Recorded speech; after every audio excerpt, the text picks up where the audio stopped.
అబ్బో వర్క్ మనోళ్ళ కాదు. చిన్నప్పుడు సరిగా చదువుకున్నా బాగుండేది. వద్దులే, చదువుకొని ఉంటే ఈ పాటికి కలెక్టర్ అయిపోయేవాళ్ళం, ప్రజలు ఇబ్బంది పడేవాళ్ళు.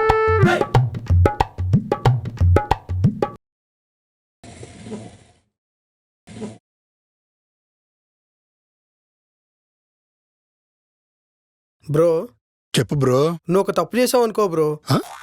నేను నా భార్యతోనే చేయలేదు బ్రో. ఎలా అనుకోమంటావు? మూసుకొని అనుకో బ్రో. సరే చెప్పు బ్రో. మీరు మీ ఆవిడ డివోర్స్ తీసుకున్నారు కదా. ఇప్పుడు ఆ మహాసమరం గురించి ఇప్పుడు ఎందుకు బ్రో? గుర్తు చేసుకుంటే గుండె నొప్పి. బ్రో, మా ఆవిడ వాళ్ళ అమ్మ కంప్లైంట్ చేస్తే ఈరోజు జడ్జిమెంట్ ఇవ్వడానికి వచ్చింది. మొగుడు పైన కంప్లైంట్స్ చేయడం కామన్ బ్రో.